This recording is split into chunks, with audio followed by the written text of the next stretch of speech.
Hello, everybody. My name is Armand, and welcome to Get the Scoop. And today I'm joined with. Hi, I'm Ruchi Kapadia. I'm an attorney in Orlando, Florida, and I'm excited to be here. Okay, so tell me about yourself. How is life as an attorney? So life is good. I am handling a lot of different areas of law right now. So I do a little bit of corporate law work. I work with nonprofits. I also help with trademarks and estate planning. So a little bit all over the place, different areas of law, but I really enjoy it. And I think that's a really cool benefit of being an attorney. You don't have to specialize in just one field if you don't want to, and you can practice in multiple fields if you're open to it. Wow. So then, how does your day-to-day life look like? Or does it change in different fields of being an attorney? Yeah, so that's a great question. A portion of my day will be intakes with new clients.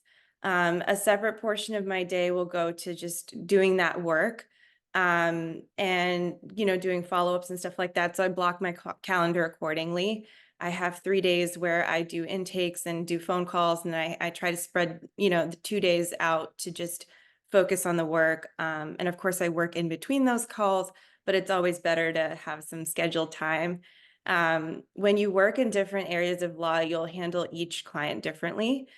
So of course, an estate planning client will require, more attention on how they want to craft their estate plan, and it's more tailor-made. Same thing with business clients, every business is different, so I try to approach that differently. But that is more strategic thinking sometimes and giving advice, kind of finding the risks that my client might not know of, and pointing those out and kind of handling them with as much legal compliance and skill as I can apply to that matter. Wow. I mean, that sounds really cool. Yeah. Just for some term reference, what is intake, for example, on your schedule? Yeah. Yeah, of course. That's a great question. So an intake would be just onboarding a new client. So in that meeting, I'd really try to pinpoint what their needs are and try to get very specific. That way I address all of their issues and make sure that I'm doing my job. So intakes are very important. They're your first impression with a client, and you want to make a good impression. You want to make sure you follow through. But also, there are situations where you can't help your client. I still think that's very important. Because the client may not know why you can't help them, or may not know why you can't proceed with their matter. And it's really important to explain to them what the law is, why it might not be a good idea to proceed with their case, and to just give them that knowledge, because I think that knowledge is very important. Wow. Has doing intakes gotten easier throughout your journey as an attorney, or how do you feel about it? Yeah, another great question. So during my second year in law school, I interned here in Orlando at Bickler, Oliver, Longo, and Fox. I believe the name has changed now, and I think it's Bickler and Longo, if I'm not wrong. And yeah, part of my job as an intern was to just do intakes and explain to my clients, what the law was, and to see if we could actually help them. And I particularly explained the Florida Heart and Lung Statute, and we worked with first responders, and I did workers' compensation. But that was a good kind of first interaction with how that goes. And of course, I was super nervous. And but as you continue to do it, repetition helps. It builds your confidence, and then you kind of know how to approach those conversations better. It's a learning, uh, it's a journey, right? You're continuously learning how to be better, how to do intakes better, and how to connect with your clients better. So, the biggest thing about law, I would say, is that you're always learning, right? The law is always changing, and so you've got to keep up to date with that. And so, even interacting with people, right? As you grow and learn more, you gain more knowledge and comfort with that.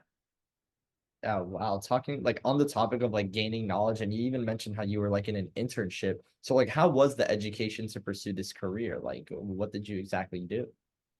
Yeah, that's another good question. So, when I went to Rollins College for undergrad, I was a biology major. Wow. And I think about halfway through, I was telling my parents, I'm like, I suck at this. Like, I don't think I'm really good at this. Like, I really want to change my major. I want it to be like a psych major. My parents were like, absolutely not. You're graduating on time. Like you're gonna finish this up. So I ended up taking a lot of extracurriculars, like a lot of extra classes, I would say, just to kind of see what I was interested in. And from an early, like from when I started Rollins, my dad was always kind of pushing me towards the legal side of things. And I kind of resisted. I was like, no, I know what I want to do type of thing. But he turned out to be right. I'm so glad that he supported me and my parents supported me on that journey. But I think about senior or not senior year, but I don't know if they call it senior year in undergrad. I can't remember now. But my fourth year, you know, when I was graduating, I kind of made that choice and I was like, no, I think law school is going to be a great fit. I took the LSAT and applied to schools. I was a little bit late in the cycle. And so I did have a gap year because at that point, law schools had already filled most of their classes. It was way harder to get in. So I took a year off, really kind of just explored really what I wanted to do when I got to law school. And the way I did that was just shadowing and talking to a lot of attorneys and sitting down for coffee and asking them questions about kind of like what you're doing, like, hey, what's your day-to-day life like? I learned a lot from that experience and just putting myself out there, and that's kind of scary, but networking is always such a good skill to have, even in the law, because you might not handle a certain matter, and so you need to know how to network and find the appropriate attorney. Um, but back to your question on how I ended up in law school, that's kind of how, you know, my parents had the inclination that I might be good at this, and I kind of resisted, and then I kind of followed through. So I went to Mercer Law, by the way, for law school. It's a great school. Cool. Was like in high school, you ever thought about something like law, or was it something like just in college, or were you just set on biology in high school? See, that's my favorite question. I loved math in high school. I I don't know. I should have been a math major too, honestly. I took a lot of you know, calculus and you know, I'm blanking, but I took a lot of math classes in undergrad too. Didn't end up majoring in it, but loved my, you know, supplemental classes to biology. When I was 16 or when I was younger in high school, I had no idea what I wanted to be. Um, I went into undergrad kind of very nervous because I wasn't the strongest student. And I love talking about my story because someone might think, oh, she's an attorney. She must have always been such a good student, right?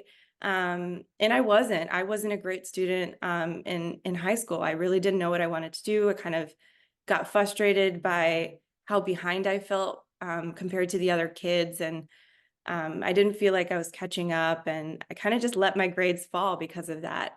So I was really nervous about undergrad and just getting in and securing that spot. But I made it, and I want to say I'm really proud of myself because I showed how much you can grow and you can look past that. And again, I credit my parents for that because they said it's never too late to, you know, turn things around. And especially in America, they're both immigrants. And so, you know, back home, they might not have these opportunities. And I really wanted to, it kind of dawned on me that I could turn things around and I could apply myself. So I'm glad I did.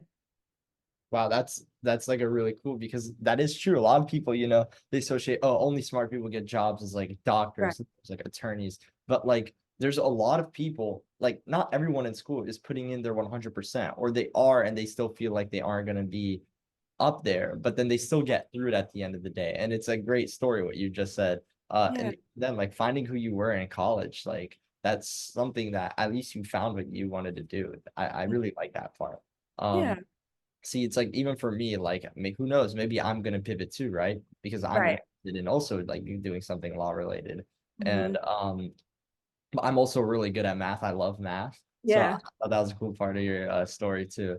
Um, so moving on, like what are some of your favorite parts of the job and some of your least favorite parts? Yeah, I love the problem solving and the research, right? Some of my clients will come to me with very specific problems, right? And it's my job to figure out the best solution. And I love doing that because every challenge is different. It's never repetitive in my opinion. Um, and doing the research and really digging into the problem, it might be days, right, where I spend just researching and kind of thinking about it and finding all the risks. But that is honestly my favorite part of the job. Some people might hate that, right? But I love it. I think it's a challenge, and I want to always try to meet that challenge. Wow, like for me, at least it doesn't get stale. Like that's really cool how it just constantly like shifts. And I know it's like not comparable whatsoever, but like when I do debate, for example, we get new topics. We have to do all sorts of research about like the state of the world and stuff like that. And so it's kind of cool how that like compares. What would be some of your least favorite parts in the job though? Yeah, some of my least favorite parts could be the long hours. Attorneys work long hours, and depending on your deadline, you might have to, work that extra 5 hours or whatever it might be, or those late nights. So that can be challenging, especially with work-life balance. But it's definitely possible to have that balance. You just have to really prioritize yourself and have a set schedule. Know when you need to take breaks and do things that are good for you. Like I try my best. I don't always stick to this, but I try my best to take an hour just to exercise and get myself out there, take a walk after about like 5, 6 o'clock, just so I can reset. And then if I do have a deadline to meet, I'll work some late hours, but then the week after I'll reward myself and maybe, take a half day off, or I try to keep that balance. Now that's not always possible because you might just have a lot of work all at once. But you try your best, right? But it's definitely doable to have work-life balance. Yeah, and it seems like did that skill build up? Was this like kind of hard for you at first then to keep that balance and you've gotten better at it throughout this journey? Yeah. So, when I first started, it was really hard for me. I think I picked up on a lot of my insecurities from high school that I shared with you. I really didn't want to let anyone down. So I kind of overworked. I would work all the time, and that wasn't very healthy. Then I took about 2 years to really focus on myself and invest in myself. That's why I got my MBA, by the way, just to kind of broaden my skill set for my clients. And that was amazing. And it really taught me that, you can take a step back. You can try to figure out a better way. And it doesn't always have to be uh, working long hours, right? That's not the best way to do your job sometimes. It's not doing your clients any good, right? Because you're constantly stressed out and moving on to the next one. And it's better to have a better flow. Also, it just seems like it's a lot of work smarter, not like harder necessarily. Yes. Planning, Yes. taking care of yourself too. So, Mhm. so if there was someone like me that wants to pursue being in this career, like what advice would you tell them right now? Yeah, I mean, if you're in high school or even undergrad and you're thinking, hey, I want to go to law school, the coolest thing about law school is you can be a math major and still apply to law school, right? You don't really have to do some of those more traditional degrees like political science, maybe. Um, it's I had a biology background, and I applied. And then the biggest advice I can give you is to work at a law firm, maybe part-time, or get some experience through an internship. Get on LinkedIn and message an attorney that in a field that you might be interested in, and just be like, hey, are you available for a Zoom call, or if they're in your area, you can meet them for coffee.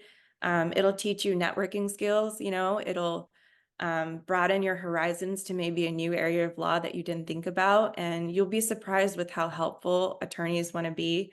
And of course, you got to be mindful of their time, but you know, um, I think people want to give back. So I would say reach out. Wow. Like, yeah, I mean, I know there's a lot of different like areas of law as well. What made you choose like specifically your area of law? Because like for me, it could be like overwhelming, like thinking, Mhm. okay, I want to do law, but then I also have to think about another decision in the future. So, Yeah, I think the coolest thing about law is that you don't really have to have a specialty like in a set area and that be set for life. You can specialize in, let's say, family law for a few years. And yes, it might be harder to pivot initially into another area of law, but it's definitely doable. You can take those gradual steps and pivot into maybe immigration law, because those are very compatible. So I hope that answered your question because Oh yeah. maybe, yeah, okay, yeah. And earlier on you were talking about like different majors in college, and how you can be like a math major and like how you were a biology major and you still entered into law. So would you say it's like very impactful depending on what major you're gonna do? Because I was originally gonna plan political science. I didn't know that it wasn't as big of a deal, but Oh, yeah, no, and I don't want to discourage you from that. If that's your interest and if that's what you want to do, you can definitely go that route, right? It's a great skill to have. It teaches you a lot of, great background in law, and I think it's a great major, but I would encourage kids who maybe like me in their fourth year decide to pivot, and they might be like, hey, I'm not a poli-sci major, so can I even go in this field or do this, right? And you definitely can. You definitely can. I think one added benefit for me to be a biology major is that I can sit for the patent bar. And usually the more technical fields like the sciences and some of the engineering can sit for the patent bar. A patent bar license is different from your bar license. So I'm barred in the state of Florida, but this is more of a federal license and it's a separate exam. So it is something that I'm thinking about sitting for in the future if it works out for me. So just knowing that could be an option. You might be a biology major. You might want to write patents for big companies one day. So that, could affect your trajectory. there's so many aspects of law. Like it's such a cool career to me. Like another question I have is like, what are some personal life benefits you've seen from having a career as an attorney? Yeah, I I think it's really shaped the way I think. I I have to say it's really awesome being an attorney. You're advocating for people. You're really making sure you solve their problems. And I think that's just so rewarding for me. I love helping people, and this was a great way to do it and build a career out of it. So to me, it was just really impactful. And also being a first generation immigrant, I had family members who were attorneys back in India, but I was the first one to do it in the United States. So um, it's just been nice for the family. They can lean on me if they need help. And I just love helping people. Okay, so and lastly, any tips or tricks in navigating this career space? Tips or tricks? I mean, other than networking, like I shared, um, study for the LSAT, give yourself some time to do that. It's a tough exam. When you get to law school, apply yourself in class and learn the different, these are like, there's a color coding when you highlight in law school for a case, right? So orange could mean facts only, and so things like that. It's a little bit of a learning curve, but just know that you're going to get through that, right? You're gonna learn how to properly evaluate a case, and your whole frame of thought is going to really change. Um, my best tips or tricks, I think the best thing I did before I went to law school was, like I said, I interviewed a ton of people and really got to know what the legal field was about. If I could go back, I really wish that I interned at a firm during my undergraduate years and or worked as a receptionist. Other trips or tricks, tricks or trips. Got it. The tongue tied. But just think about yourself. Like if you're in a service industry and you're a waitress for someone, you're building people skills and you're learning how to talk to your clients already. You might have tough days, right? There might be days where um, it's really chaotic and you're overwhelmed. You're learning skills that you're going to apply to law school and your career as an attorney if you're in that industry or in any industry before law school. So all of those skills are applicable. So thank you so much. I'm definitely gonna take that like internship thing like to heart. I feel like that's really what I need to start doing soon. And I think that'll be it. Thank you so much for being here with me. Yeah. Everyone, thank you so much for tuning into this week's Get the Scoop. Be sure to leave any questions you have in the comment section below, and we'll be sure to answer it. Anyways, join us next time to Get the Scoop.